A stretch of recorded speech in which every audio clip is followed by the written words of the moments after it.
Hello दोस्तों, नमस्ते, राधे राधे। मैं आपकी साधना दुबे आज आप सभी के सामने बहुत ही प्यारा शिव जी का फगुआ गीत लेके आई हूँ। दोस्तों, आप लोग सुनिए, सुन के आनंद लीजिए और अपनी छोटी बहन को अपना दुलार प्यार आशीर्वाद खूब ढेर सारा दीजिए। दोस्तों, हमारे चैनल का नाम है साधना लोकगीत देहाती। आप लोग उस पर जाइए, खूब अच्छे अच्छे गीत पढ़ते हैं। आप लोग खूब सुनिए, खूब आनंद लीजिए, अपनी छोटी बहन को खूब अपना दुलार प्यार दीजिए। दोस्तों, आइए देर न करते हुए फगुआ गीत को आगे बढ़ाती हूँ। अगर फगुआ गीत अच्छा लगे तो कमेंट बॉक्स में अपनी राय जरूर दीजिएगा। दोस्तों, बयल नाही बान्हब ये भोला, बयल नाही बान्हब ये भोला,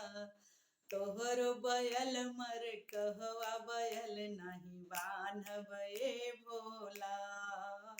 तोहरो बयल मर कहवा बयल नहीं बान्हब ये भोला, बयल नहीं बान्हब ये भोला, बयल नहीं बान्हब ये भोला,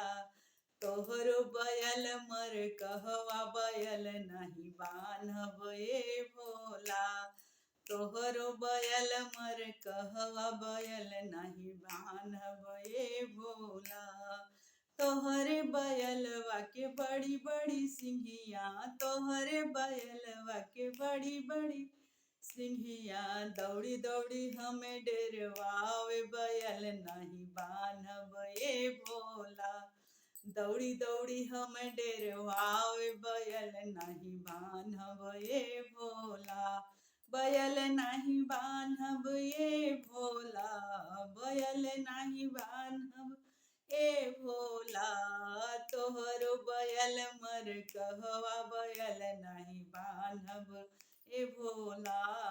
तोहरो बयल मर कहवा बयल नहीं बान्हब ए भोला, बयल नहीं बान्हब ये भोला,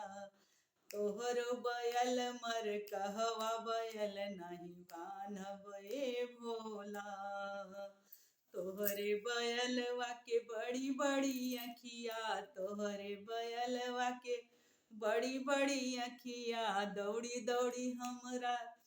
हमरा के घिउरी घिउरी ताके बयल नहीं बान्हब ये भोला, तोहरे बयलवा के बड़ी बड़ी अखिया, तोहरे बयलवा के बड़ी बड़ी अखिया, बड़ी बड़ी अखिया हो बड़ी बड़ी अखिया, घिउरी घिउरी हमरा के ताके बयल नहीं बान्हब ये भोला,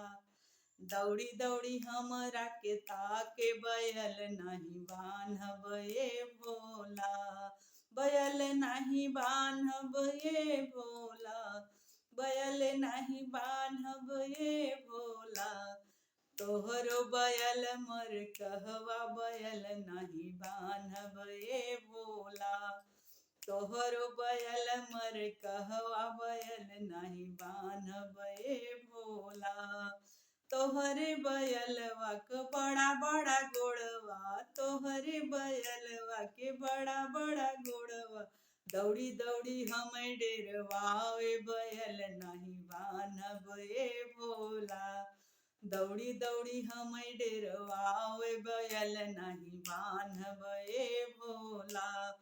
तोहरे बयलवा के बड़ा बड़ा गोड़वा, तोहरे बयलवा के बड़ा बड़ा गोड़वा, दौड़ी दौड़ी हमें डेरवावे बयल नहीं बान्हब ये भोला,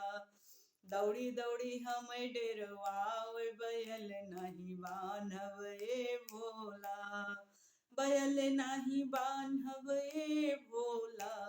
बयल नहीं बान्हब ये भोला, तोहरो बयल मर कहवा बयल नहीं बान्हब ए भोला, तोहरो बयल मर कहवा बयल नहीं बान्हब ए भोला, बयल नहीं बान्हब ए भोला, बयल नहीं बान्हब ए भोला, तोहरो बयल मर कहवा बयल नहीं बान्हब ए भोला, तोहरो बयल मर कहवा बयल नहीं बान्हब ए भोला। धन्यवाद दोस्तों। यह भोलेनाथ का भगवद गीता आप लोगों को जैसा लगे कमेंट बॉक्स में अपनी राय जरूर दीजिएगा और अपनी छोटी बहन को खूब ढेर सारा आशीर्वाद दीजिएगा। धन्यवाद।